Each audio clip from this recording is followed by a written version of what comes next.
Good morning students, welcome again here in this video tutorial. Students, just look at the picture. Some people are sitting over there and what they are doing. Can you tell me?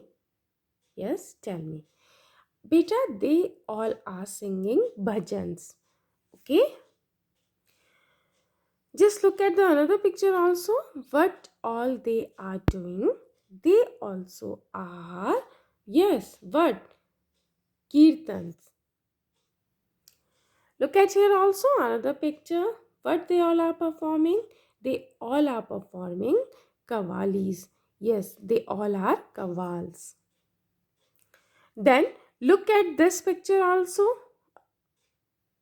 A woman. Yes. What she is doing in this picture? Just look at here. Yes. Pray to God. So students, have you seen people perform rituals of worship or singing bhajans, kirtan or kavalis or even repeating the name of God in silence? And notice that some of them are moved to tears. Yes, such intense devotion or love of God. Yes, what is mean? Such intense devotion or love of God is the legacy of various kinds of bhakti. Yes, legacy of different kinds of bhakti. And even Sufi movement also that have evolved since the 8th century. When? Yes, that has evolved since the 8th century. So, in chapter 8, which chapter? In chapter 8 of class 7th history, devotional path to the divine, we will learn about related to God. Just feel this chapter, beta. Religious, virtuous way. Yes, connected with the act of religious worship. So, student, let's come here. Our chapter devotional path to the divine. In this lesson, student, we will learn about the 8th century. Okay, beta. Now let's start our chapter. In the 8th century, two new religious movements, Sufism and Bhakti, emerged. Which two religious movements? Yes, which one? Sufism and Bhakti emerged. And you know what? Devotion to God without any discrimination, devotion to God on the basis of caste was taught by the Bhakti and Sufi saint. Who taught? Yes, taught by the Bhakti and Sufi sant, but without any discrimination on the basis of caste. Both Sufism and Bhakti movement had several common traits and spread as popular movement at about the same time. Yes, about the same time, both Sufism and Bhakti movement had several common traits and what spread as popular movements at about the same time. Now, student, just let's come here. The idea of a supreme God. Yes, before large kingdoms emerge. When the before large kingdoms emerge, different group of people worship their own gods and goddess. That time people what do? Yes, people do. They worship their own gods and goddess. As people were brought together through the growth of town, trade, and empires, new ideas began to develop. Okay, beta. As people were brought together through the growth of town, trade, and empires, new ideas began to develop. The idea that all living things pass through countless cycle, or you can say that cycle of birth and rebirth, performing good deeds and bad came to be widely accepted. Similarly, you can say that the idea that all human beings are not equal. Yes, at birth, gain ground during this period. What they thought? Yes, they thought that the idea that time, na, the idea that all human beings are not equal at birth gain ground during this period. what they believe. Yes, they believe that the social privileges came from birth in a noble family or a high caste was the subject of many learned texts. And many people were uneasy with such ideas and turned to the teaching of the Buddha or the Jainas, according to which it was possible to overcome social difference and break the cycle of rebirth. They, yes, according to whom? According to teaching of the Buddha or the Jainas that time, na? According to teaching of the Buddhas or Jainas, according, then it was possible to overcome social difference and break the cycle of rebirth through personal effort.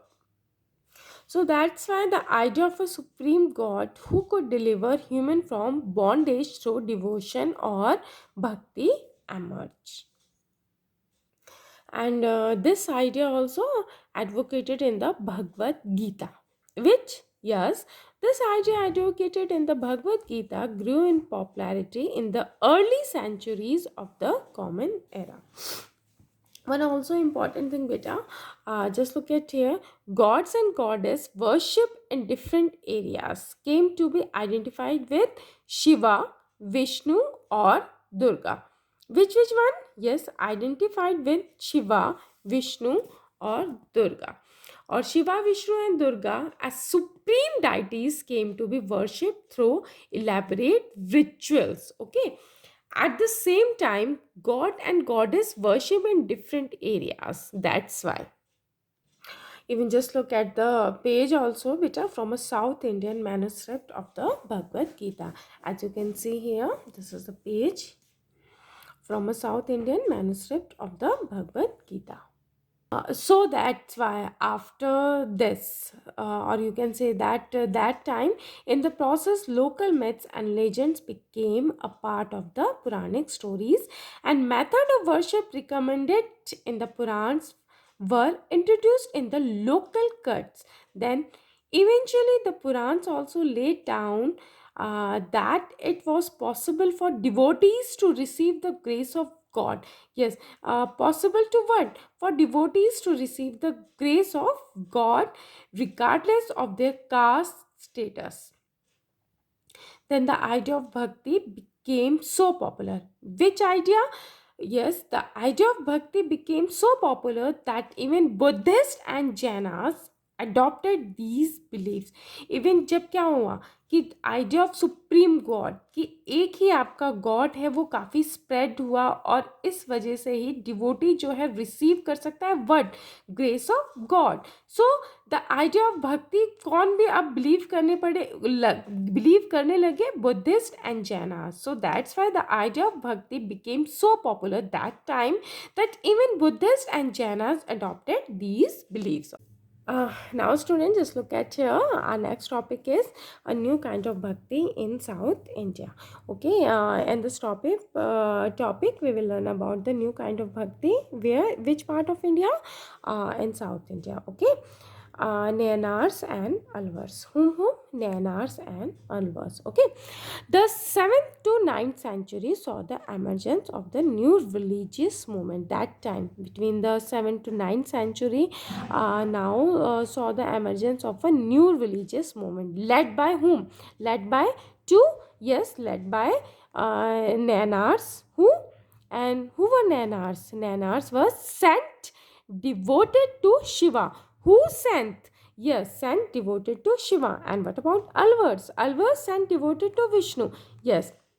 What about Nayanars? Nayanars, those who were sent, you can say that devoted to whom? Shiva. Yes, God Shiva. And what about Alvars? Sent devoted to whom?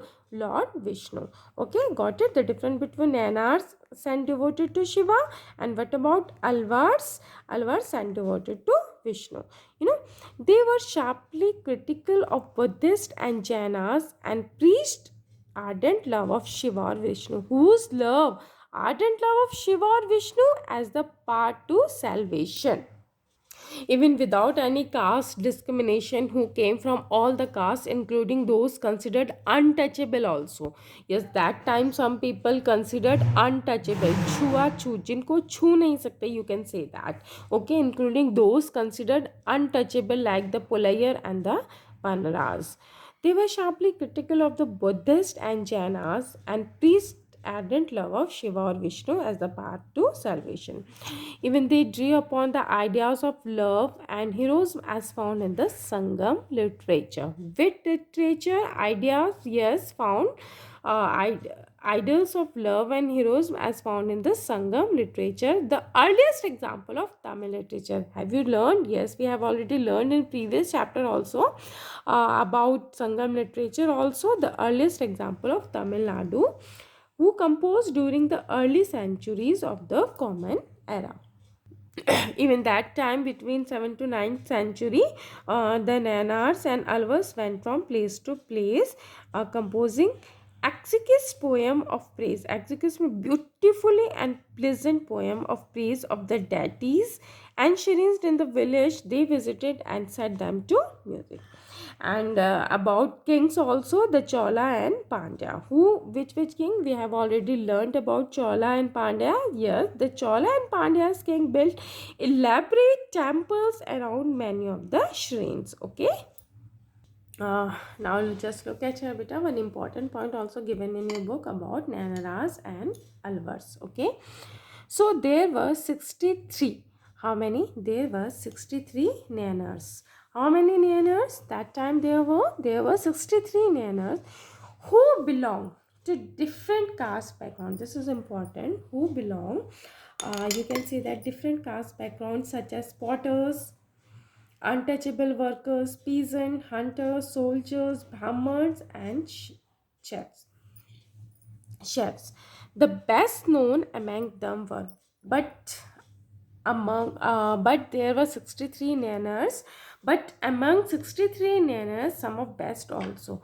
Okay, so among them were Appar, okay, Sambandar, Sundarar, and Manikawa Sagar. Okay, there are two sets of compilations of their songs. How many sets? Two sets. Okay, which one? Tevaram and Tiruvakkalam. Okay, which one? Tevaram and Tiruvakam. Okay, and what about Alvars? There were 12 Alvars. How many Alvars? There were 12 Alvars who came from equally, yes, divergent background. The best known being Periyalvar which one best known कौन थे आपके who which one Periyalvar his daughter Andal and which one और कौन से Alvar famous थे आपके that time yes yes just look at here Tondarai पॉल Podi Alvar and Namalvar. Okay, which one? Namalvar. Their song were compiled in the Divya Prabandham. Where their song compiled? Yes, their song were compiled in the Divya Prabandham. Sorry, Divya Prabandham. Now students, just let's come here. Our next topic is philosophy and bhakti. Who? Our next topic is philosophy and bhakti. Shankara. Who? Shankara, and when? One of the most influential philosopher of India. And he was born in Kerala in the 8th century. When he was born, Shankara was born in Kerala in the 8th century, and he was a very influential thinker of India. And Shankara was an advocate of Advaita.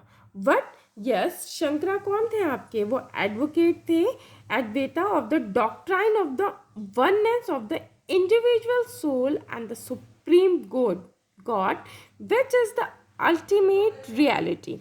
And what he advised? He advised people to give up worldly things because they are an illusion or maya. You can say that what he advised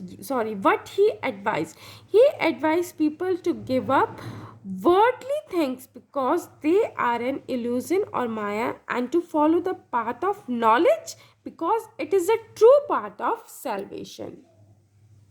What Shankara considered, you can say that he said that that time the world around us, जो हमारे आसपास का word है, to be an illusion or only Maya, and preached renunciation of the word and adaptation of the path of knowledge to understand the true nature. Yes, he said that to understand the true nature of the Brahman and attain salvation. Then the next one, Ramanuja. Okay, he was born in Tamil Nadu in the 11th century. When Ramanuja was born in the 11th century, and where? Yes, he was born in Tamil Nadu in the 11th century.